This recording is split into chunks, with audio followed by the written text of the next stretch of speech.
If someone decided decides to write a biography of our first presenter, I have the first sentence for the book. Dr. Jesus F. de la Teja is a can-do man. Had you walked into the General Land Office on a certain day in 1988 or 1989, you might have seen a newly minted Dr. de la Teja crawling around the rafters and the ceilings on the 8th floor of this building, helping string together the first computer network for the General Land Office. That was before he learned that the rafter space was full of asbestos fibers.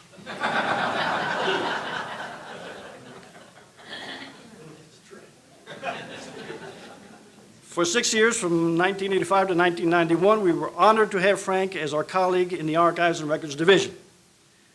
During his time with us, he exhibited a pattern that would be repeated again at other destinations. He came into the Land Office as an assistant archivist, and 6 years later, he left as the director of the division. The title for the second chapter of his biography would be Cream Rises to the Top.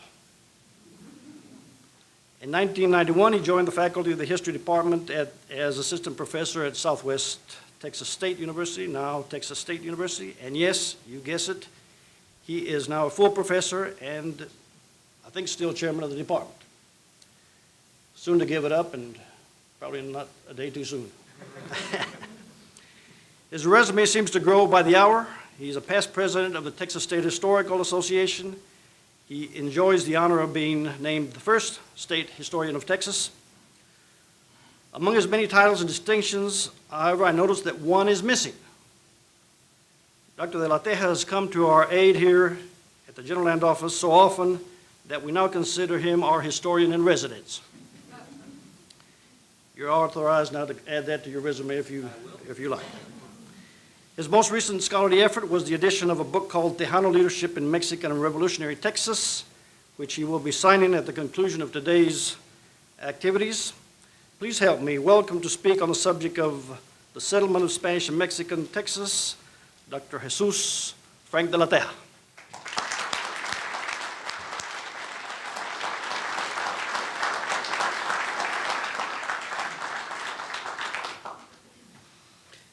Thank you very much, Galen. I got a feeling after that introduction that I'm doing this pro bono.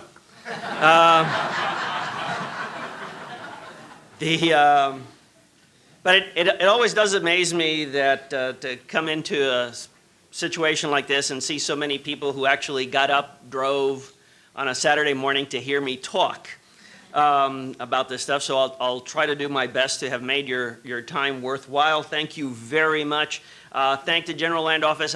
When I speak many times in many places about the early land history of the state, and I refer to the Land Office, I use the pronoun we, which means I still consider myself a member of the Land Office family. I'm glad that it's reciprocated. And I'm also very thankful for that experience because it's where I really learned my Texas history. The amazing opportunity to have been an archivist here and not just work with the records, but with the fine staff. It sounds like a mutual admiration society, but it was a family then. I understand it still works very much the same way. So this is a really special place, and I'm glad that you're here this morning. My topic is the early land settlement distribution pattern. Sounds dry.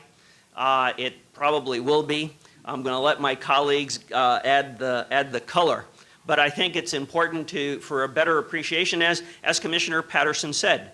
A lot of what this agency and what the state does today with regard to land had its origins in the 18th century and in the early 19th century. But as I'll make clear to you, even that origin had its own origins. And we do a disservice to the state's rich history by ignoring that fullness. So that's what I'm going to be talking about today.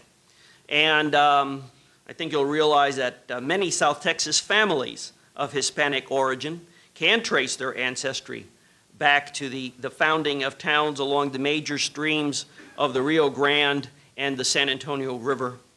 They have original documents that have been handed down from generation to generation, or copies of documents housed here at the General Land Office, or the local county courthouse, or even in Mexican municipal palaces. Often these documents represent an important legal proof of ownership, not only of the land, but of minerals, and they serve a genealogical purpose. They are, in fact, much more. These documents help tell the story of the relationship between the Hispanic frontiersmen of Nuevo Santander and Texas and the land. Consequently, a careful examination of them within the general context of Mexican history can help us tell the story of South Texas and northern Nuevo Santander, Tamaulipas, that area from Corpus Christi down to the valley. When I drove my family, when we all drove together, because of course the kids are grown up now, but we drive down to Corpus Christi for a weekend. As soon as we crossed the Nueces, I said, "We're in Mexico," and took a while to figure that one out for them, but they figured out where I'm coming from, which is not bad for a Yankee that only got here in 1981. What I would like to do this morning is provide an overview of how the South Texas land grant documents, placed within the bigger story of Mexican history, can bring the attitudes, customs, and interests of South Texas's Spanish colonial population alive. My hope is that our already great appreciation for our Hispanic ancestors may be deepened through an appreciation of how and why they went about gaining access to the land. In order to do this, we must go all the way back to the earliest colonial times, to the very conquest of the Aztecs by Cortés, and understand Spanish attitudes toward the relationship between land and water, land and status, and land and the economy. In Mexico, land and water have been in constant dynamic since pre-Columbian times. The aridity of much of that portion of North America containing the American Southwest and Mexico has always been a limiting factor on land use. The farther north New Spain extended, the more important an issue water became in how land was valued. The history of this land granting activity is the accumulation of customs and laws, ancient practices, and modern necessities, both in Spain and the New World. The Spanish crown, which held dominion over the land and people of the Americas until under a papal bull of 1493, acted through various agents to grant land to colonists, always maintaining that such mercedes had to be protected through some form of confirmation from the crown. Unlike the English-American colonies, which came under the different sets of rules depending on the legal character of the charter under which the colony was founded, in the Spanish world, there was uniformity in the law, if not in practice. This is a very interesting contrast between the Spanish and the English world, and I don't want to extend it too far, but the English were always a variety of practices. As long as you put it down on paper, you could agree on all these different ways of doing things. So all the colonies had their own set of rules. In the Spanish world, supposedly there's one set of rules, but everybody does something different. From the time Cortés conquered the Aztec Empire to the end of the colonial period, land distribution, tenure, and use practices constantly changed. Cortés attempted to divide the land grants to his men into smaller allotments, peonías, of about 21 acres for foot soldiers, and larger allotments, caballerías, about 105 acres for horsemen. Naturally, in short order, everybody was a horseman. Nobody was a foot soldier. But over the course of generations, these two units of land grants evolved into units of land measure. During this early period, grazing stock shared the land with crops. Sometimes the Indians crop land, which led to other kinds of disputes that we don't have time for this morning. Following medieval Spanish tradition, grazing stock was allowed to graze freely on all vacant land and in fields following the harvest. As a matter of fact, with the exception of lands belonging to the Indians, municipal lands and crop land granted to individuals, all pastures, woods, and waters were subject to common use. As herds proliferated and conflicts arose between stockmen and farmers, town councils began to grant stockmen reserves where they could maintain their herds and flocks. By 1567, the practice was so extensive that ordinances were issued establishing the grant of estancias de ganado mayor and menor. Consequently, the units of pasture land granted came to be called estancias or sitios, and came in two varieties. De ganado mayor, about 4,300 acres for cattle, horse, and mule production, and that's the ancestor of the League. We'll talk about that later. And de ganado menor, of about 1,900 acres for sheep and goat production. The farther north the frontier extended, the more common it was for land to be distributed in these larger tracts, especially sitios de ganado mayor, except where irrigable farmland might be available. In such instances, caballerías were the norm. From where the amount of irrigable farmland was more limited, settlers received suertes for farming tracts of roughly equal area acquired through the drawing of lots. Suerte is a Spanish word for luck, which is what you do when you draw lots. These evolving local practices combined with Spanish traditions to form the land tenure institutions through which Mexican colonial countryside was organized. As in Spain, each town tract included a central area for home lots, solares, usually including enough land for house and garden, a town plaza, and public buildings. Ringing the central core were municipal rental properties, propios, which was the taxation power that local communities had. They could rent out lands. There wasn't property taxes in our modern sense of the word, which led to a whole series of unfortunate miscommunications in the latter part of the 19th century in much of South Texas between Anglos and Mexicans who had an entirely different taxation system. And anyway, that's another Save Our History project. And so these rental properties, the propios, and the communal grazing lands, the ejidos. Also, as in the Iberian Peninsula, all flowing waters, woods, and fields not specifically appropriated by an individual or jurisdiction was part of the royal domain, and all subjects had the right to their common use. As the colonial frontier moved northward into drier regions, the size of estates grew. The demands for draft animals and leather from the mining industry, combined with absence of sedentary Indian populations for labor, favored animal husbandry, which was less labor intensive, although many of the large estates did become mixed-use operations. These large landed estates, the haciendas, were both economic and social units. Landowners or their agents exercised considerable economic and judicial power over their workers and attempted to make their estates as self-sufficient as possible. Some estates, for instance those of the Marqueses de Aguayo, became so large that they were composed of a number of haciendas. The labor forces on these properties were collected into villages of permanent workers or organized into work gangs from neighboring Indian communities.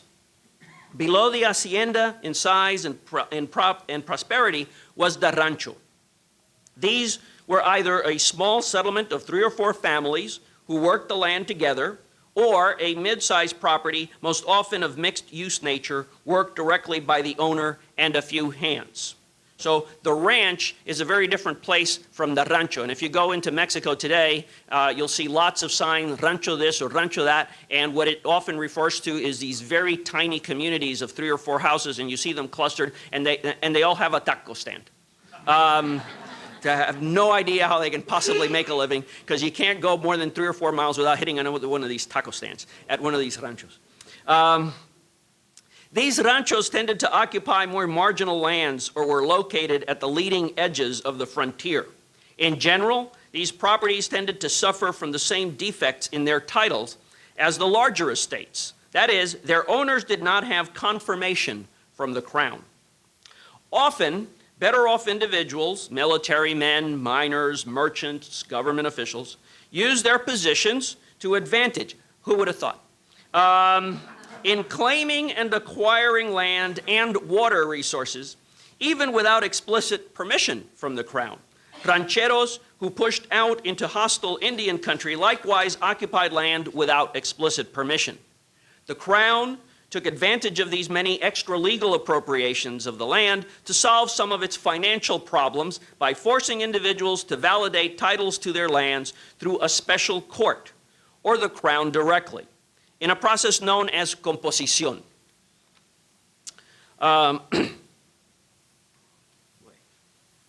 Excuse me. I'm making good time here. We'll be fine. And the quiz is multiple choice, so don't worry about the essay.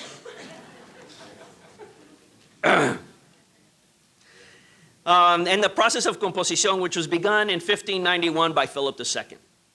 Furthermore, the crown could and did separate surface and water rights, helping to establish an atmosphere in which the value of public land was related to the availability of irrigation water. The crown undertook various reforms and changes in this system during the last century of colonial rule, most significantly in promoting widespread land ownership by making substantial tracts available to commoners. Sooner or later, however, the crown caught up with the landholders. The government always catches up with you. Caught up with landholders and forced them to perfect their titles through a process that was very standardized and which relied on forms established in medieval Spain. First, a denuncio was made before a local authority having jurisdiction, stating the purpose and need for the land or water. Second, the local official forwarded the matter to the competent attorney, there's always an attorney, for an opinion of the suitability of the request. Third, orders were issued for a visita de ojos, survey and appraisal. Fourth, following these actions, the tract was placed at auction. Fifth, the winning bid was approved. Sixth, the grantee was placed in possession by the local authority in charge of the proceedings. Seventh, the grantee was given a testimonio of the proceedings. Eighth, the grantee sought confirmation of his title from the appropriate royal authority. So, very logical progression of steps to get your final land title. After independence, the Mexican states of Coahuila y Tejas and Tamaulipas maintained this system virtually intact. What you see in Mexican period land grants is documents that document this process, which comes down from medieval Spain. Who the appropriate royal authorities was, who the appropriate royal authority was to make confirmation of a title changed over time. In the early 17th century, it was a viceroy who had the power until about 1618. For much of the century, the king vested the authority directly or indirectly through the viceroy in a royal judge called the Juez de Ventas y Composiciones. From the 1690s through the 1730s, it was a member of the Council of the Indies, the highest cabinet appointed body that ran the affairs of the colonies, who appointed one of the judges of each audiencia, or the royal courts in the colonies themselves, to serve as the land judge in consultation with the body's attorney. There's the attorney again. Philip V, the first Bourbon king of Spain, attempted to control composición directly from Spain, that sort of this democratic effort to centralize power in the capital. Which didn't, oh, that joke didn't roll over. Okay.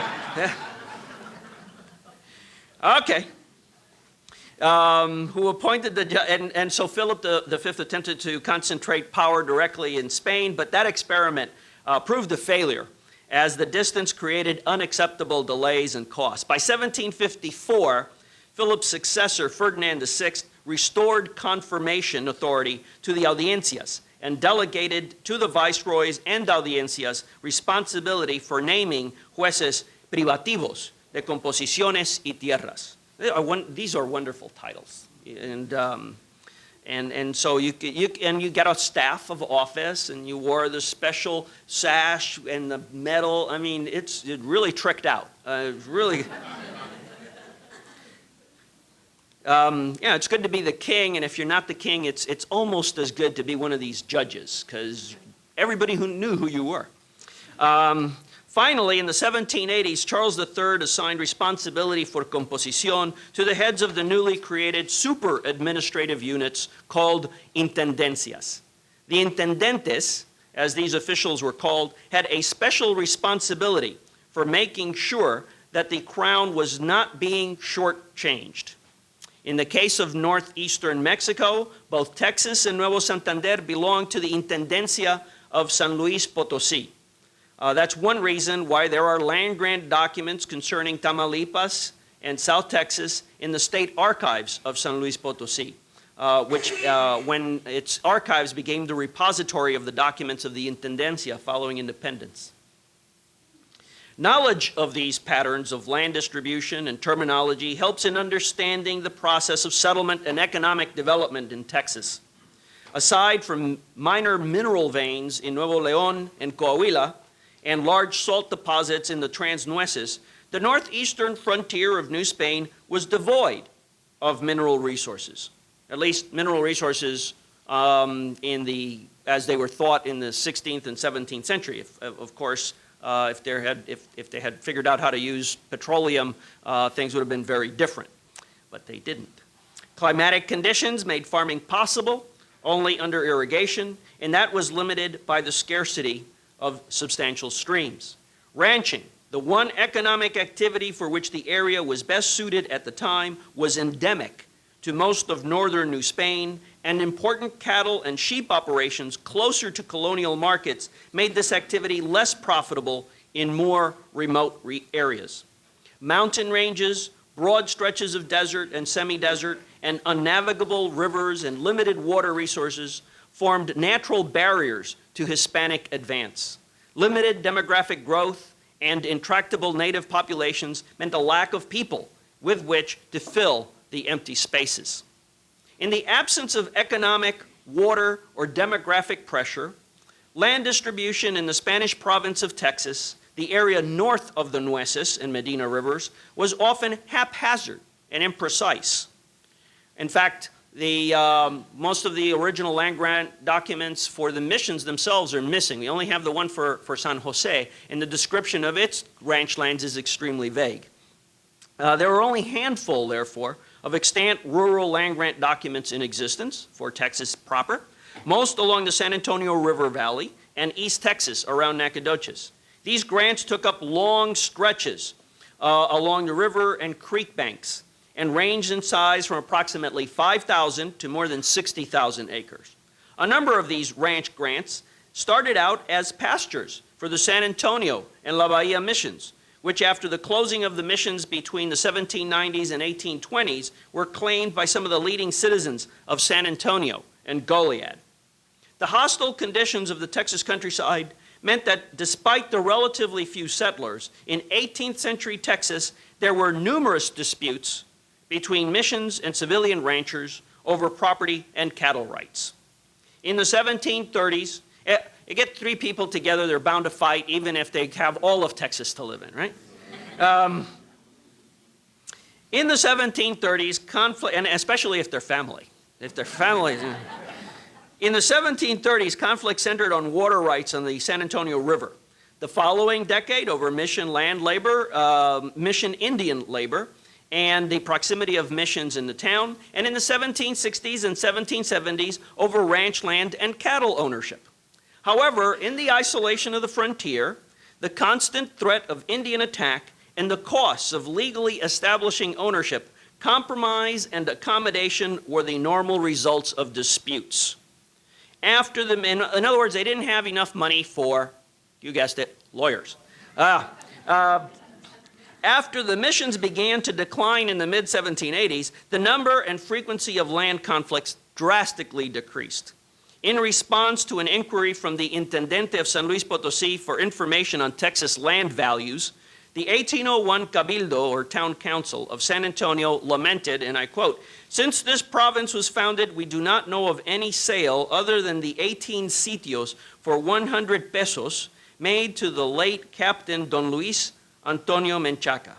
The other ranch possessions have been made gratuitously to some of the more meritorious residents of the place, some of which lands, to this day, remain settled, and others entirely abandoned, without their legitimate owners making any petitions regarding them, and neither they nor anyone else attempting new possessions, from all of which may be determined the little or no value that can be assigned to these lands," which was their way of saying that don't bother us. We're not going to tell you the truth. In other words, conditions were such that land was not worth the time and money it took to complete a legal title. The situation was somewhat different below the Nueces in the area of today's far south Texas and the valley, where settlement proved much more successful. As the last part of northeastern Mexico to be colonized in the colonial period, Nuevo Santander, as the region between Tampico and Corpus Christi was then called, represented a different type of effort from earlier frontier settlement attempts. Unlike Texas, which was settled essentially as a military mission province, Nuevo Santander was an experiment in civilian colonization. Beginning in 1749, José de Escandón led the most concerted colonization project in New Spain since the 16th century. On submitting his report on the state of affairs of Nuevo Santander in 1755, he could boast of founding over 30 settlements, towns, and missions, and establishing agricultural and livestock operations as far north as the north side of the Rio Grande. Escandón did not initially make individual grants to the colonists, however. He gave 3 general reasons: shortage of preferred sites, which would lead to disputes; continued arrival of good settlers, some of whom might be more worthy of good grants than the original colonists; and a shortage of time in which to carry out all the activities entrusted to him. He also contended that there was no one he could trust to do the job. His carefully planned colonization strategy, which included a string of strategically located settlements and missions, effectively occupied much of the province within a decade. Not surprisingly, the only part of his plan that failed was the occupation of the Trans-Nueces.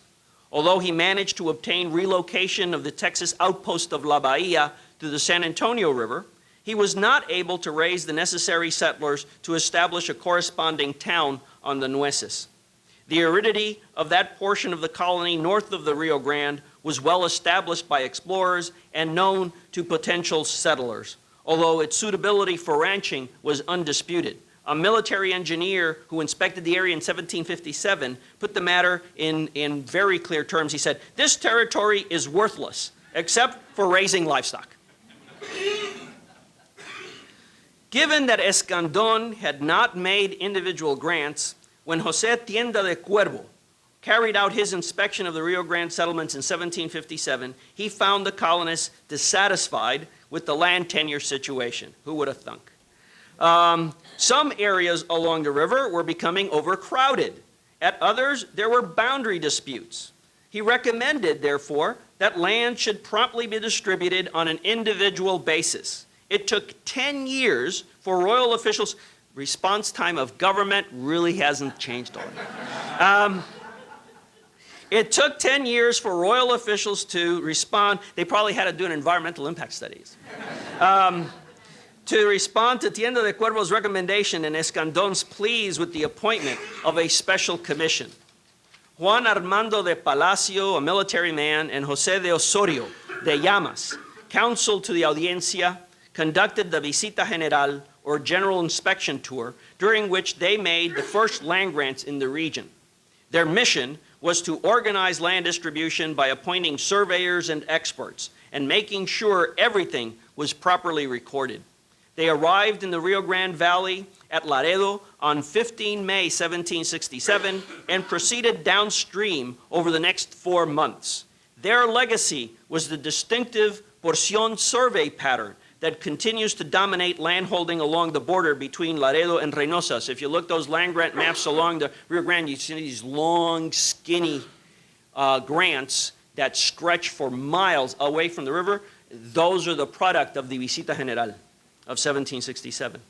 The commission faced two important challenges in carrying out its mission. First, the limited availability of water meant that they had to devise some system that allowed maximum access to what water did exist. Hence, the long, narrow tracts of approximately 9/13 by 11 to 14 leagues. And a league is about 2.6 miles, 2,500 varas. That's yet another talk. Although, depending on the number of porciones needed, the width could be shortened and the length stretched. So that's why they're not all of a uniform width and length, because depending on the municipality, how many grantees there were, and the availability of the land, they had to make adjustments. Second, at some settlements, disputes had arisen between the original settlers and later arrivals over the amount each individual was to receive. The solution here was to give roughly the same amount of pasture land, 2 sitios, but vary the amount of farmland measured in caballerías, according to the date of arrival. Also requiring measurement were the town tracts, each of which was to consist of 4 sitios, including plazas, solares, propios, and ejidos, as I mentioned earlier. In return for the grants, the settlers agreed to improve their properties, organize for self-defense, and take possession within 2 months of the grant. By the time the Visita General began its work, a number of families already conducted considerable ranching activity on the north side of the Rio Grande. Cámara Alta described the 1757 settlers of Reynosa, Camargo, and Revilla as rich on the livestock and salt trade. About 30 miles south of Laredo, José Vázquez Borrego established his Nuestra Señora de los Dolores ranch in 1750.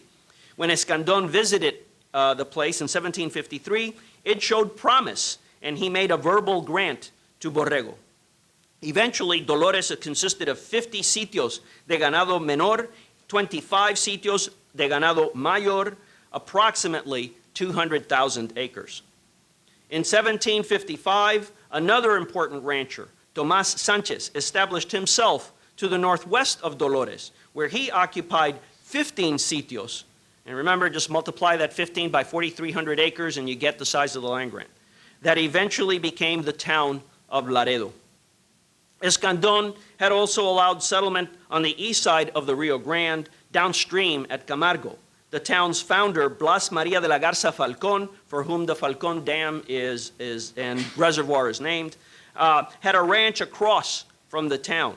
When the porciones were surveyed, his son succeeded in gaining a tract number porción 80, a double porción to which Garza Falcón was entitled as founder.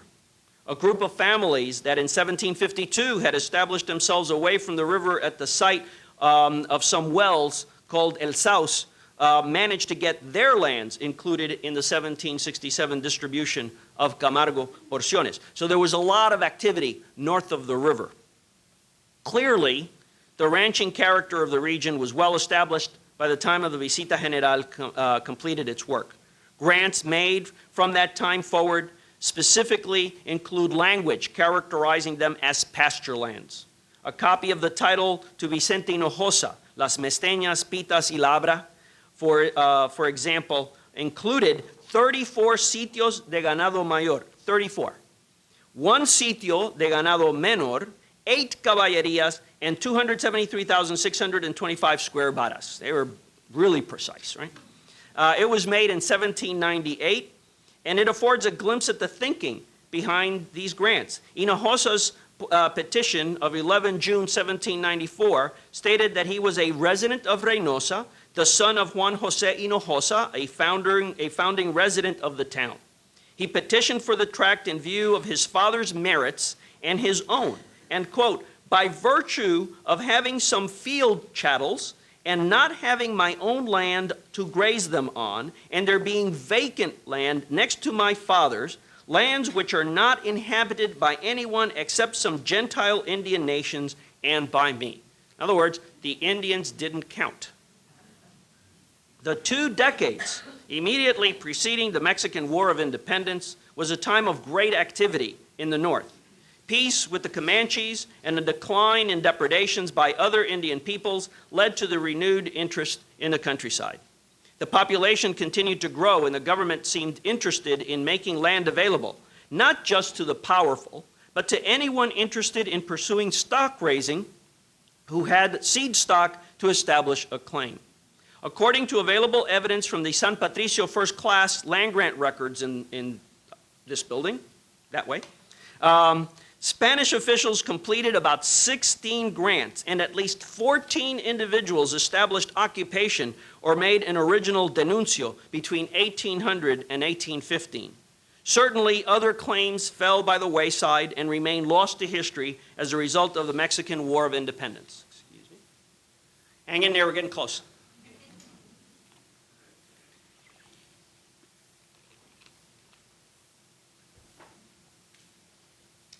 It was the land distribution situation in South Texas that contributed to the last important colonial era reform effort with regard to transfer of royal domain to private ownership.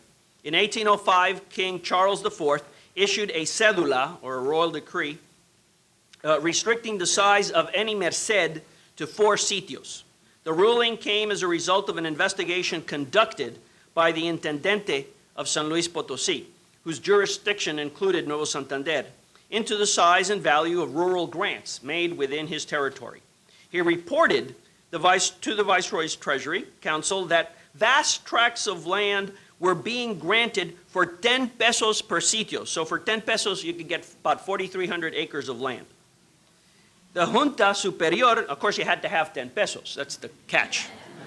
The Junta Superior de Real Hacienda responded in 1802 with a decree limiting grants to 4 sitios per wealthy claimant and 2 sitios per ordinary subject. The junta also fixed prices, 60 pesos per sitio for tierra de regadío, or irrigable farmland, 30 pesos per sitio for tierra de temporal, or dry farmland, and 10 pesos per sitio for tierra de pasto, or pasture land. Naturally, everybody said they had tierra de pasto, right? Which is what later on would happen in the Anglo colonies, but you'll hear about that later.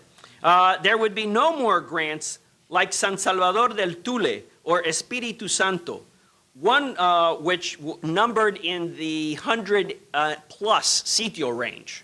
Okay?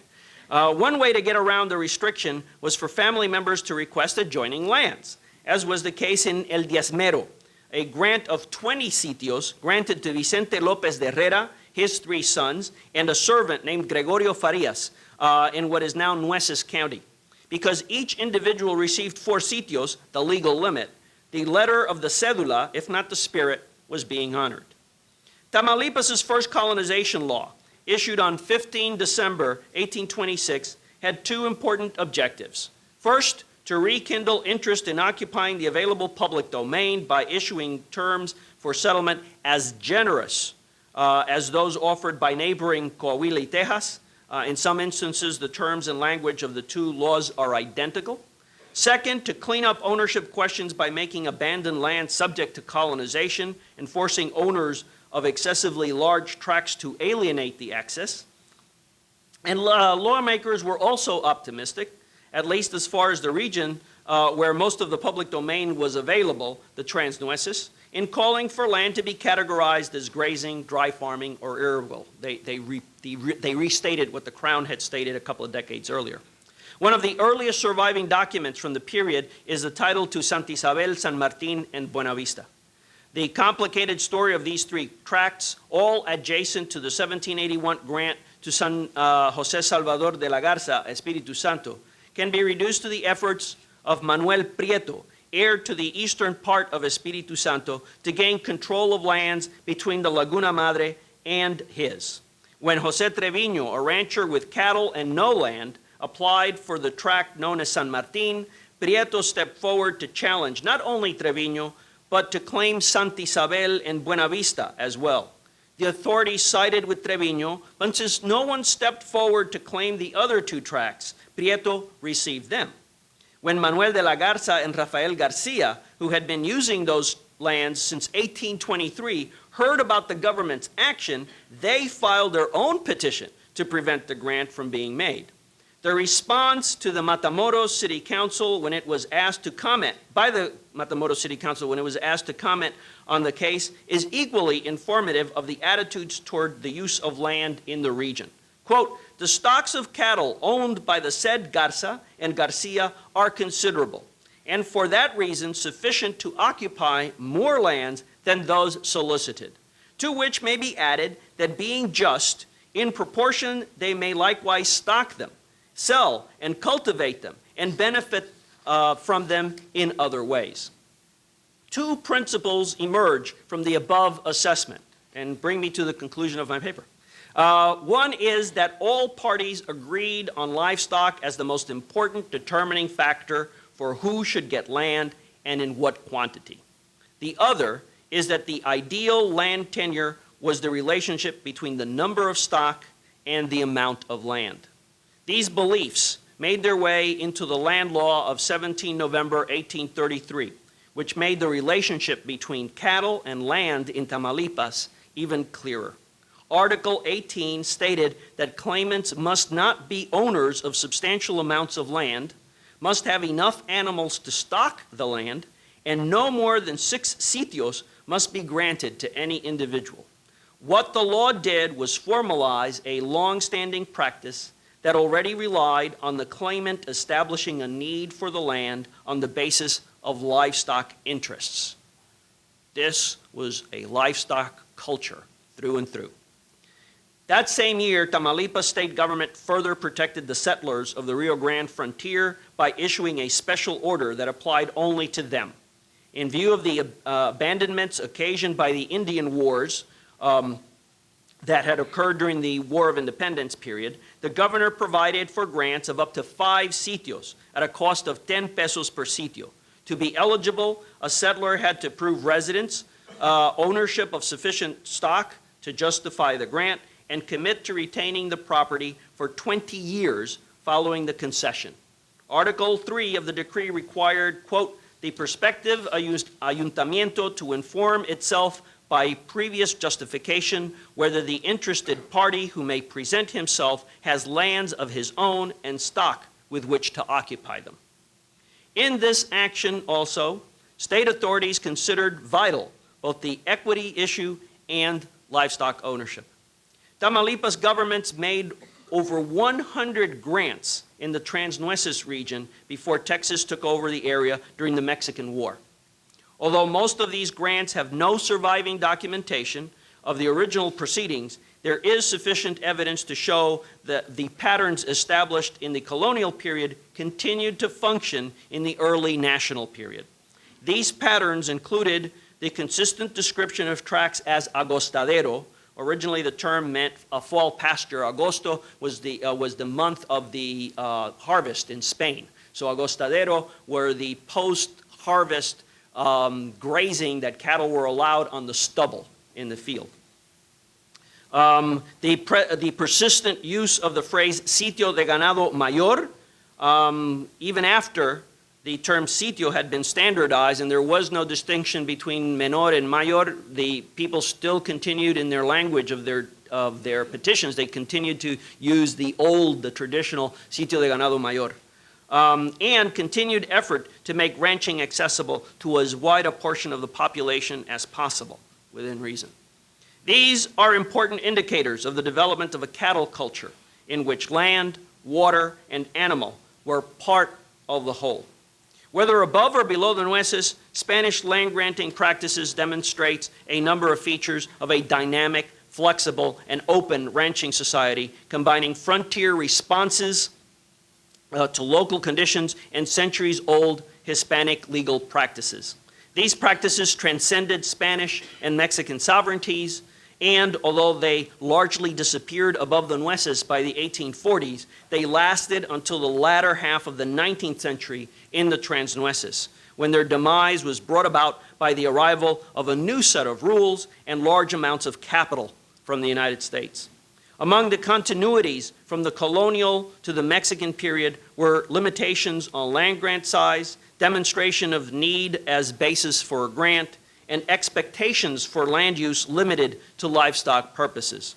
Also surviving as a matter of course were granting procedures, including division of the granting and confirmation authority between local and state level authorities, the language and the units of measure from the vara to the league, which was the English translation of the sitio de ganado mayor, a square 2,500 varas, or 1 league, in length on each side. Thank you very much.